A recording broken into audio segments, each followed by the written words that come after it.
The Chinese Communist Party has a propaganda field day. Chinese billionaire Jack Ma goes missing.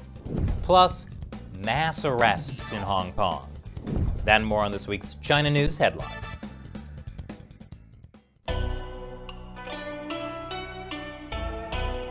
Welcome to China Uncensored. I'm Chris Chappell. Before I begin, did you know YouTube has been randomly unsubscribing people and demonetizing a lot of our videos? You can help the show by hitting that like button and sharing this episode. If you're not seeing notifications for our episodes, we publish new ones every Monday, Wednesday, Friday, and sometimes Saturday, so check back often. So, this week in China news, America news. No matter where you sit on the U.S. political spectrum, we can all agree that the real winner of what happened at the U.S. Capitol this week was the Chinese Communist Party. You see, for a long time, one of the Chinese Communist Party's propaganda messages has been about how chaotic and terrible Western democracy is. And now, Chinese media are having a field day. My favorite state-run media, the Global Times, called it America's Waterloo. Words like karma, retribution, and deserving were frequently mentioned in Chinese netizens' comments. Yes, these are just online comments that the Global Times just happened to notice because they happen to not get censored, so they happen to include them in their article. The article also says that Chinese observers, who are not named here but are definitely not the Global Times editorial staff, say the U.S. has totally lost legitimacy and qualification to interfere in other countries' domestic affairs. Ah, gee, that's too bad. Because up until this week, the CCP had welcomed the U.S. interfering in their domestic affairs. Another state-run media article compares this week's U.S. protest to the 2019 protests in Hong Kong and reminds Chinese people of just how restrained Hong Kong police were. Yes, when Hong Kong police fired tear gas directly at journalists, including me, while I was walking on a public street, I also felt they were very restrained. And this editorial says the Capitol mob represents an internal collapse of the U.S. political system. The problem, you see, is the result of society's severe division and the U.S. government's failure to control such division. If only the American government would use a strong hand to crush dissent. Yes, that's the way to do it. Speaking of crushing dissent, one of China's richest men, Jack Ma, founder of Alibaba, is missing. What's that, Shelley? Oh, he's not missing. He's just lying low. He's probably just really busy with a new hobby, like learning how to bake a perfect loaf of sourdough bread. I mean, sure, he hasn't been seen in public since October. That's when Jack Ma gave a speech at the Bund Summit in Shanghai, where he criticized China's financial regulators. He said they stifle innovation. Apparently, communism and innovation don't go together. And sure, there's a long history of Chinese tycoons disappearing when the Communist Party decides they've gotten too big, but surely that didn't happen to Jack Ma. Chinese regulators simply decided to halt the blockbuster IPO of Ma's company, Ant Group. And then the central bank summoned him for questioning. And then regulators ordered the restructuring of the company he founded. And then launched an antitrust investigation into Ma's biggest company, Alibaba. But it's not like the Chinese Communist Party is using Ma to send some kind of message. No. They're using someone else to send a message to Ma. Lai Xiaomin, one of China's top bankers, has been given a death sentence for taking bribes. So I wouldn't be too surprised if soon Jack Ma does reappear, with a new attitude that's very grateful to the CCP and its regulators. Speaking of total submission, it's time for my unfortunate catchphrase. Hong Kong police have arrested more democracy activists. Like, a lot more. Until now, we have arrested 53 people in total, including 45 males and 8 females, aged 23 to 64. They are suspected of being involved in the crime of subverting state power.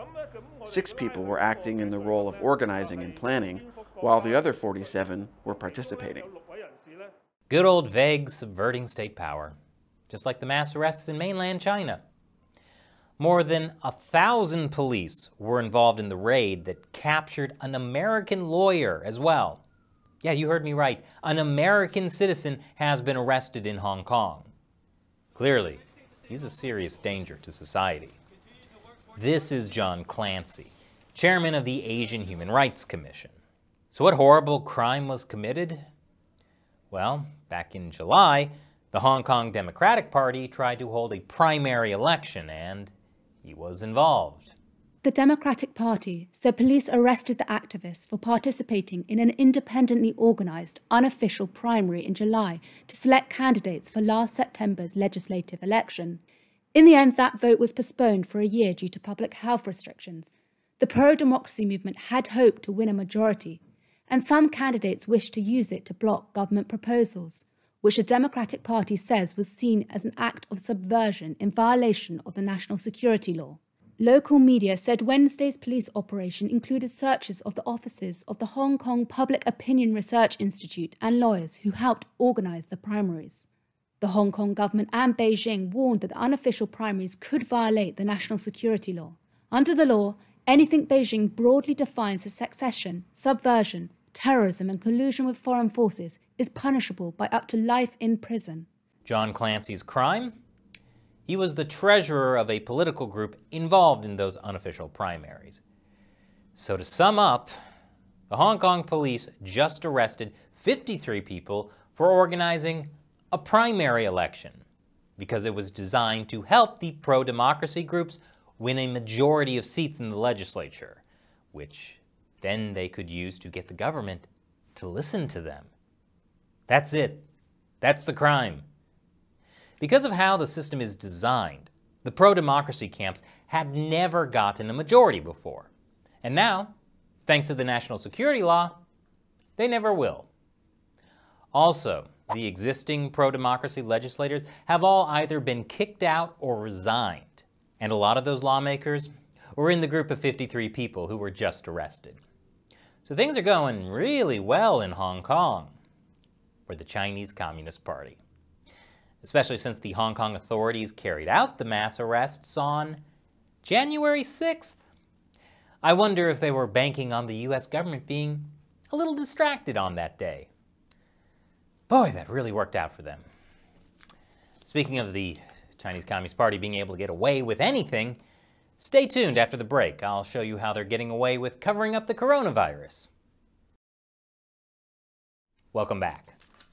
After a year, the World Health Organization is finally trying to get a team into Wuhan to study the origin of the coronavirus. And China's not letting it happen. Almost as if they've got something to hide. But if you've seen this wonderful propaganda piece in the New York Times, you know that China has the real freedom. Did you know the pandemic has upended many predictions, including ideas about freedom? Citizens of China don't have freedom of speech, freedom of worship, or freedom from fear, but they have the freedom to move around and lead a normal day-to-day life. In a pandemic year, many of the world's people would envy this most basic form of freedom, which is why it's so sad to see a free country like China emulating the United States. Look at what happened when this woman tried to leave a coronavirus quarantine zone in Shenyang this week. Of course, despite all the wonderful words from the New York Times about the openness of China, they just locked down a city of 11 million people. And in the city of Dalian, residents are running out of food. We are like lambs to the slaughter. There's no way to save ourselves. We don't know how long we will be locked inside. Well, if they're like lambs to the slaughter, there'll be plenty of food. But we do have some good news. The New York Stock Exchange will delist 3 big Chinese telecoms. That was after they said they wouldn't do that, which was after they first said they would do that. Those companies were delisted to comply with this executive order from President Trump.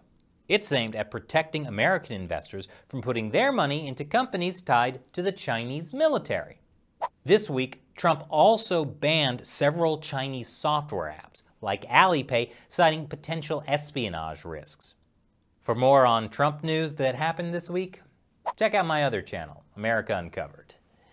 And considering everything happening in the US right now, I'm glad you're watching China Uncensored. It's important for people to know what the Chinese Communist Party is doing. But YouTube has been soft censoring China Uncensored by demonetizing our videos, secretly unsubscribing people, and not notifying people when we release new videos. So join what I call the China Uncensored 50-cent army. They're viewers like you who contribute as little as $1 an episode on the crowdfunding website Patreon. That's patreon.com/China Uncensored. As a thank you to them, I answer their questions on the show. And today's question comes from 50-cent Army member Richard Combs. He says, I see America Uncovered and China Uncensored on Patreon. I get notifications on my email, not YouTube. You know, Richard, that is actually one of the often overlooked perks of supporting the show on Patreon. YouTube does not send out notifications about new episodes for everyone who's subscribed. Often, even if you have the notification bell turned on. Even worse, people have been secretly unsubscribed by YouTube. But I post every episode on Patreon, and Patreon notifies everyone who supports China Uncensored on Patreon. So it's another way to be sure you're getting notified when I make new episodes. If you're interested in supporting China Uncensored on Patreon, go to patreon.com/China Uncensored to learn more. Thanks again for watching. I'm Chris Chappell. See you next time.